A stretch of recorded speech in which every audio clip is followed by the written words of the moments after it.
अल्लाह ने तुम्हें अपना ही महबूब बनाया। अल्लाह ने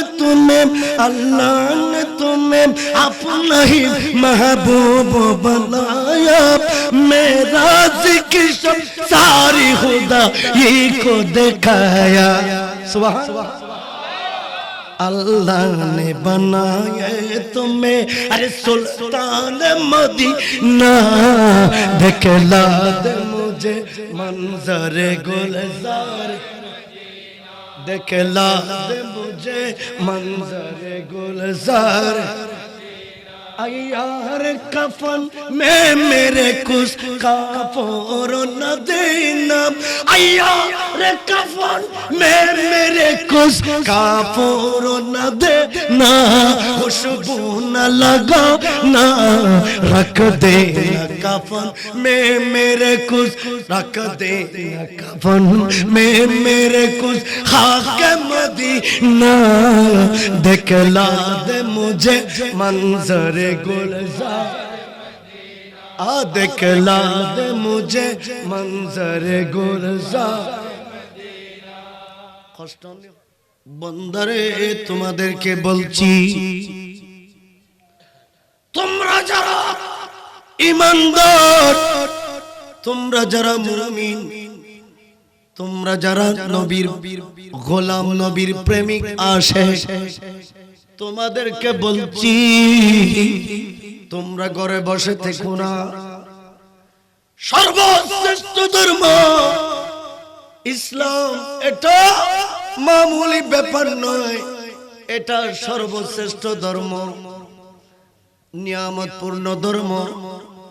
আল্লাহর কাছে যত নিয়ামত আছে সব নিয়ামতের ভান্ডার একটা ধর্মের ভিতরে ঢেলে দিয়েছেন।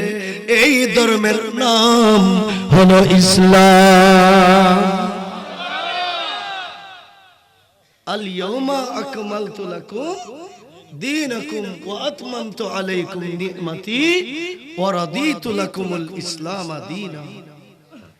একমাত্র আল্লাহর পক্ষ থেকে নিয়ামত, আল্লাহর পক্ষ থেকে রহমত, আল্লাহর পক্ষ থেকে বরকত, আল্লাহর পক্ষ থেকে নিয়ামতের খজিনা ভান্ডার, এগুলি সব একটা ধর্মের ভিতরে আল্লাহ প্রদান করেছেন।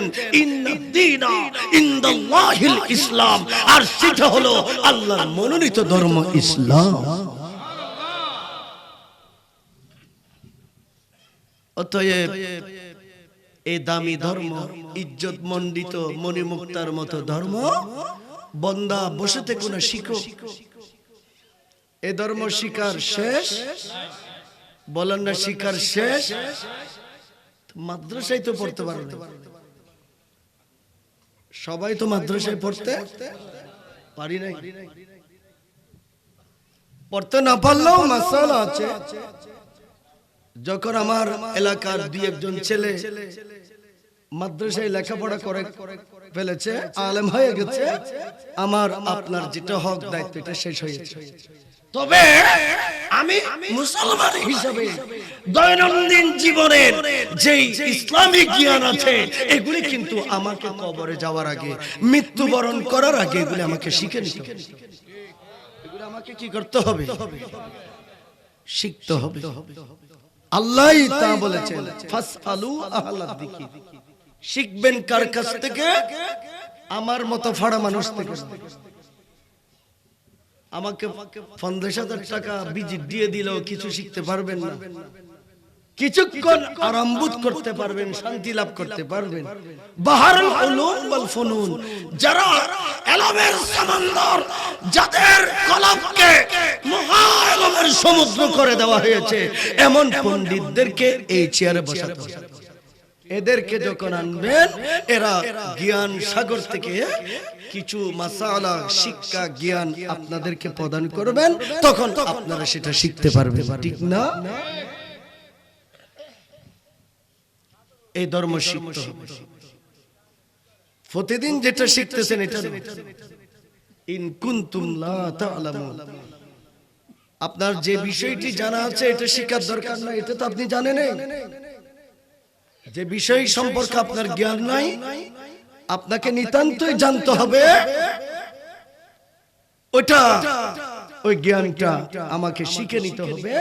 যারা এই জ্ঞানের পণ্ডিত তাদের মজলিসে বসে বসে জোরে বলেন তো কোরআন সুন্নাহর নির্দেশ, বালাগাত, তাসাউফ, শরীয়ত, তরিকত, মারফত, হাকিকত জাগায়েন এই কোরআন সুন্নাহর গুরুত্বপূর্ণ মাসালা মাসাইল আছে, এগুলো আমরা জানিলে চলে। ফাসআলু আহলায যিকির, এই আহলায যিকিরে দিতে আর হলি বলে আর তো আলমুল লিবাস আর সার্টিফিকেট অর্জন করি না, তো সার্টিফিকেটের বস্তা আছে এতকে সার্টিফিকেট আই অর্জন করি, কিন্তু সার্টিফিকেট দুই দি ফানি আইতে কিন্তু কিছু সেকেন্ড ক্লাস দেখি ফার্স্ট ক্লাস সার্টিফিকেট, কিন্তু কিছু নাই এলাম অর্জন করি না। অতএব আলেম ওলামা মুরব্বি ওলরে গুরুত্ব দিবে, দাম দিবে। আজ এত বেশি কম লাগছে ওনারা মুরব্বি ওলরে মজলিসে তাই, আল্লাহ কবুল করুক, আমিন। হনা আমরা তো সমস্যা না হলো, এই কারণে আমার রাসূল বলেছেন আলাইকুম বিমাজালিসিল উলামা, হে আমার উম্মত, আমি নবী তোমাদেরকে ওই সমস্ত এলমদার, নবীর ওয়ারিস, নবীর যারা ওয়ারিস, যারা আলেম উলামা, নবীর নায়েব, আমি নবী তাদের বৈঠকে গিয়ে বসাটা তোমাদের জন্য ওয়াজিব করে দিলাম। কেন? ইস্তামাই কালামিল হুকামা, এরা পকেট থেকে কথা বলবে না, এরা কথা বলবে কোরআন সুন্নাহ থেকে, ইজমা কিয়াস থেকে, শরীয়তের দলিল আদিল্লাহ গবেষণা করে আপনাদের সামনে উপস্থাপন করবে, যেগুলি জানলে আমল করলে নিজের দুনিয়া, কবর, হাসর সব জায়গায় কাজে আসবে। এই কারণে এই বিজ্ঞ পণ্ডিতরা যেহেতু এরা তোড়া পড়া নিজের জবানে যেমন ইচ্ছে তেমন কথা বলে না, কোরআন সুন্নাহ সামনে নিয়ে কথা বলে, এদের মজলিসে যাওয়াটা তোমাদের জন্য ওয়াজিব করে দিয়েছে। নবী বয়ান দিচ্ছে আদ-দুনিয়াউ সিজনুন লিল মুমিনিন,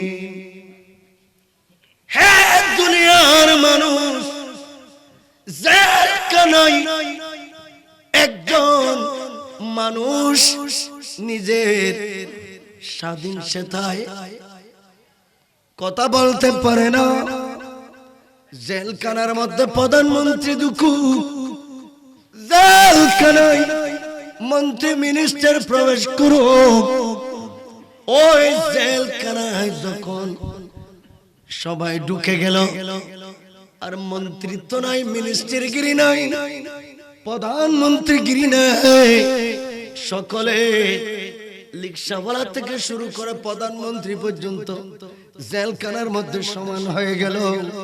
কেউ নিজের ইচ্ছা স্বাধীনতায় ওখানে কথাবার্তা বলতে পারে না।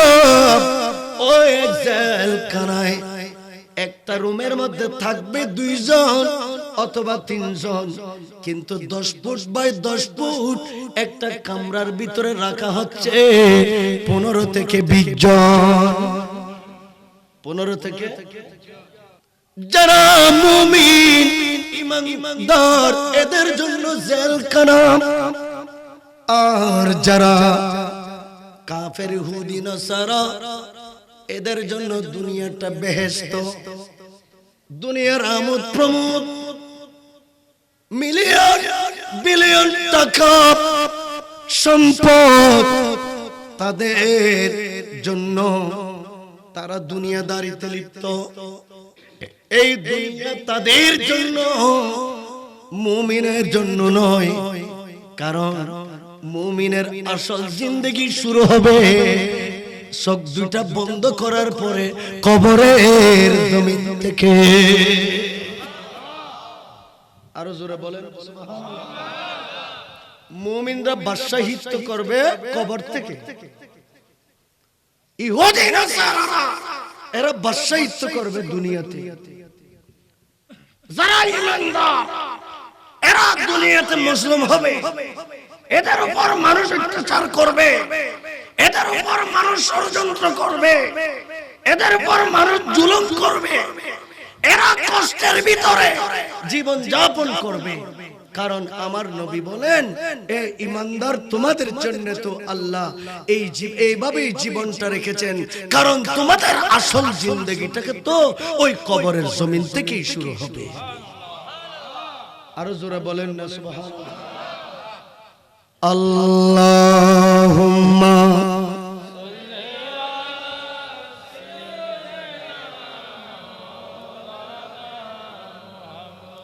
ওয়া আলা আলি সাইয়্যিদিনা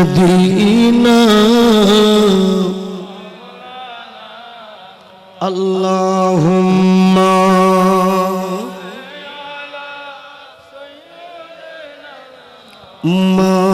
মাওলানা মুহাম্মদ ওয়া আলা আলি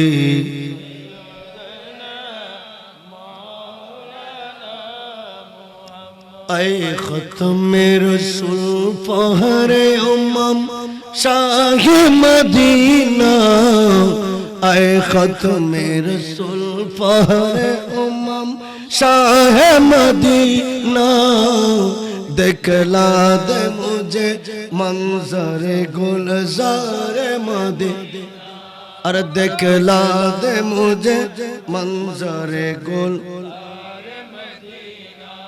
अल्लाह ने मक्के ही में के काबा बनाया, उस काबा का काबा तेरे मरकज को बनाया, हर साल में हाजी चले जाता है मदीना, देखला दे मुझे मंजरे गुलजार, अरे जोरे देखला दे मुझे मंजरे गुलजार मदीना, आए खत्म रसूल, आए खत्म रसूल फखरे उम्मम शाह मदीना, देखला दे मुझे मंजरे गुलजार मदीना। प्यारा हाज़रीन, এই কারণে আমার প্যারা নবী আমাদেরকে যে কথাগুলি শিখালেন কিতাবের ভিতরে দেখলাম, আমার নবীর প্রথম বিবি উম্মাহাতুল মুমিনিন মা হাদিজাতুল কুবরা রাদিয়াল্লাহু তাআলা আনহা, আমার রাসূলের বয়স 25 বছর, মা হাদিজাতুল কুবরার বয়স 40 বছর। এই 40 বছরের মহিলাকে আমার নবী শাদী করলেন, আমার রাসূল বিবাহ করলেন, আমার প্যারা নবী হাদিজাতুল কুবরাকে শাদী করলেন। আর ইতিহাসে তারিখুল ইসলামে লেখা আছে, সারা মক্কার জমিনে মা হাদিজাতুল কুবরার মতো পয়সাওয়ালা, হাদিজাতুল কুবরার মতো টাকা পয়সা মক্কার আর কোন মানুষের কাছে ছিল না। এখনো তিনি ঈমান গ্রহণ করে নাই। ইনি কোটিপতি, ইনি শিল্পপতি, ইনি শাদী করলেন। প্রথম উনার বাবা একজনের সাথে শাদী দিয়েছে, ওনার ইন্তেকালের পরে আরেকজনের সাথে শাদী দিলেন ওনার বাবা। ওনার ইন্তেকালের পরে এখন খাদিজাতুল কুবরা সিদ্ধান্ত নিলেন, আমি আমার সম্পত্তি, আমার টাকা পয়সা, ধন দৌলত কাকে বুঝিয়ে দেব? আমার একজন এরকম শান্তিপ্রিয় নূরানি মানুষ প্রয়োজন। মক্কার পাহাড়ে পাহাড়ে, মক্কার গ্রামে গ্রামে, মক্কার অলিতে গলিতে ফাতেমা ওয়ে খাদিজা ঘুরে ঘুরে ঘুরে ঘুরে নূরানি মানুষ তালাশ করছেন, উনি কাউকে পেলেন না। শেষ পর্যন্ত খাদিজাতুল কুবরা কবর পেলেন। একজন নূরানি মানুষ আছে, যিনি হলেন রাহমাতুল লিল আলামিন। আর জোরে বলেন না, হাজিবে রব্বে মা ফি কলবি গায়রাল নূর মুহাম্মদ লা ইলাহা ইল্লাল্লাহ হাজিবে রব্বে জাল্লাল্লাহ ফি কলবি গায়রাল্লাহ নূর মুহাম্মদ সাল্লাল্লাহ লা ইলাহা ইল্লাল্লাহ লা ইলাহা ইল্লাল্লাহ মুহাম্মাদুর রাসূলুল্লাহ সাল্লাল্লাহু তাআলা আলাইহি ওয়াসাল্লাম। আমার রাসূলকে শাদী করতে উদ্বুদ্ধ হয়েছেন মা খাদিজা।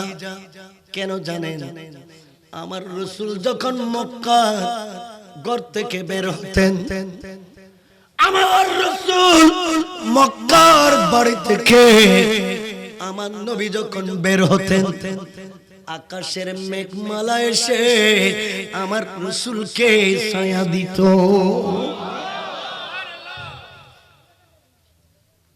আর পৃথিবীতে কোন মানুষকে আকাশের মেঘমালা ছায়া দেয় নাই, আমার রাসূলকে দিয়েছি। আর রৌদ্রের ভিতরে আমার নবী বের হলে সমস্ত মানুষের ছায়া পড়ত, কিন্তু দয়াল নবী মুস্তাফার ছায়া দেখা যায় না।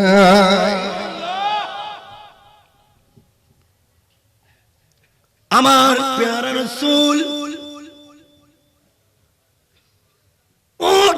দুম্বা ছাগল মেষ নিয়ে আমার নবী যখন মক্কার রাস্তায় চলতেন, কোন পশু পাখি আমার নবীর আগে হাঁটতো না, আমার নবীর পিছনে পিছনে চলতো।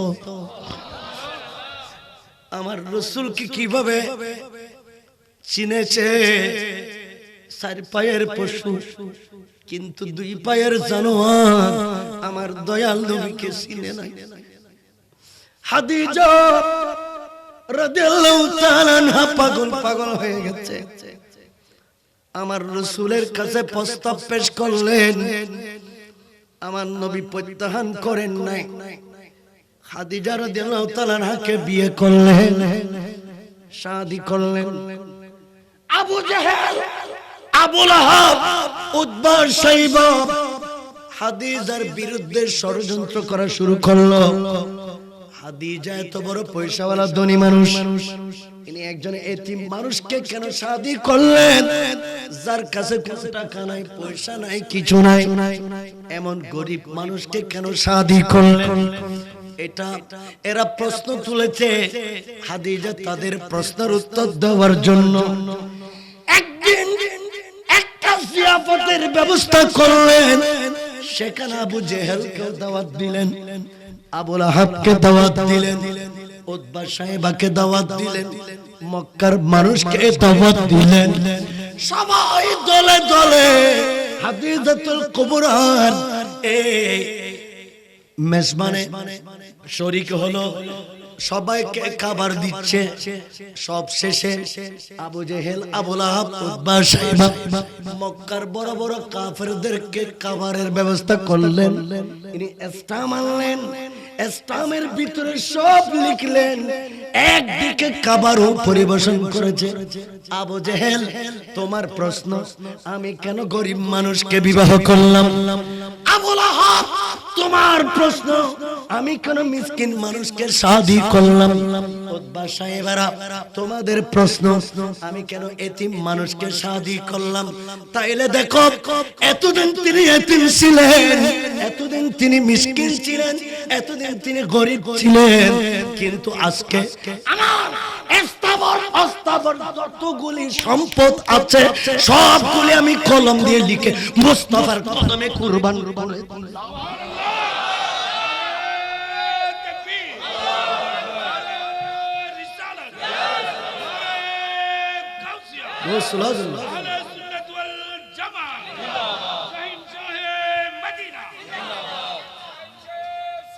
जिंदा आए खत्मे रसूल फखरे उम्म शाह मदीना, दिखला दे मुझे मंजरे गुलजारे।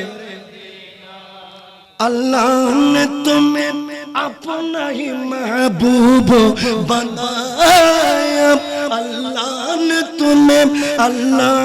तुम्हें अपना ही महबूब बनाया।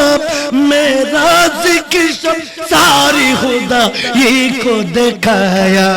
सुभान अल्लाह ने बनाया तुम्हें, अरे सुल्तान मदीना, दिखला दे मुझे मंजरे गुलजार, दिखला दे मुझे मंजरे गुलजार।